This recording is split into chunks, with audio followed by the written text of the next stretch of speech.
श्रीराम समर्थ. श्रोते हो, आपण ऐकत आहात श्री गोंदवलेकर महाराज यांचे प्रवचन.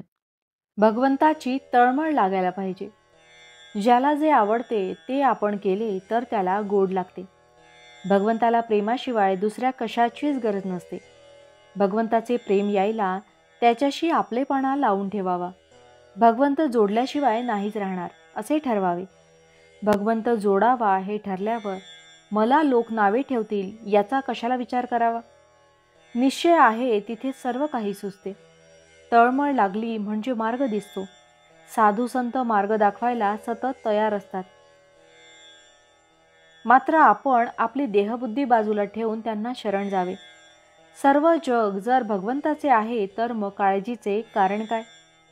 उपाधी कोणी लावून घेतली? माझी मीच. मी निर्दोष होईन तेव्हाच लोक मला तसे दिसतील. आपल्या सर्व अवगुणांना कारण म्हणजे मी रामाला विसरलो हेच आहे.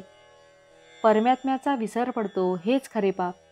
कोणी पाहत नसेल तिथे वाईट कर्म आपण करतो, पण भगवंत चोहोकडे पाहतो अशी जाणीव ठेवली म्हणजे असे पाप घडणार नाही. कोणतेही कर्म करताना फळाची आशा धरली तर ते घातक होते. ज्याने भगवंत जवळ आणला जातो तेच चांगले कृत्य. स्नान संध्या केली आणि व्यवहार खोटा केला तर त्या संध्येचा काय उपयोग. मनात कोणताही हेतू न धरता परमेश्वरावर श्रद्धा ठेवून वागावे. मन परमेश्वराला अर्पण करावे, ते दुसरीकडे गुंतवू नये. एकदा अर्पण केलेल्या मनाला जर पुन्हा विषयाचा आनंद झाला तर ते अर्पण झाले नाही असे समजावे. माझा प्रपंच व्हायचा असेल तसा हो, पण तुझा विसर पडू देऊ नको असे अनन्य भावाने भगवंताला म्हणावे. प्रत्येक कृतीत मी भगवंताचा आहे ही जाणीव ठेवावी. पडत्या काळातही जो भगवंताचा होऊन राहतो त्याला कशाचीच भीती नाही वाटत. पांडवांच्या जवळ प्रत्यक्ष भगवान असताना त्यांना किती संकटे सोसावी लागली. संकट येऊ देऊन मग त्यातून बाहेर काढण्यापेक्षा भगवंताने संकटे टाळलीच का नाहीत याचे उत्तर देणे सोपे आहे. पुष्कळ वेळा आपल्यावर येणारे संकट कुणी टाळले तर ते संकट येणारच नव्हते असे आपण समजतो. खरे सांगायचे म्हणजे संकट ही आपल्या कर्माचीच फळे असतात. संकटामध्ये भगवंताच्या अस्तित्वाची जाणीव राहिली तर ती आपल्याला समाधान देते. ज्यांना सर्व अनुकूल आहे त्यांना देखील समाधान हे नसतेच.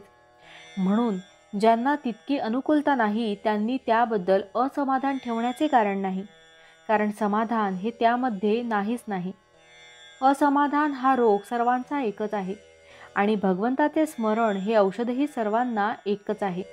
भावार्थ, ज्याचे समाधान भगवंतावर अवलंबून आहे त्याचे समाधान कोणत्याही परिस्थितीमध्ये टिकेल. जानकी जीवन स्मरण जय जय राम. महारुद्र हनुमान की जय. समर्थ रामदास स्वामी महाराज की जय. सब संतन की जय. श्री अनंत कोटि ब्रह्मांड नायक राजाधिराज सच्चिदानंद सद्गुरु श्री ब्रह्म चैतन्य महाराज की जय. जय जय रघुवीर समर्थ. आता आपण 13 वेळा नामस्मरण करूया. श्रीराम जय राम जय जय राम. श्रीराम जय राम जय जय राम. श्रीराम जय राम जय जय राम. श्रीराम जय राम जय जय राम. श्रीराम जय राम जय जय राम. श्रीराम जय राम जय जय राम. श्रीराम जय राम जय जय राम. श्रीराम जय राम जय जय राम. श्रीराम जय राम जय जय राम. श्रीराम जय राम जय जय राम. श्रीराम जय राम जय जय राम. श्रीराम जय राम जय जय राम.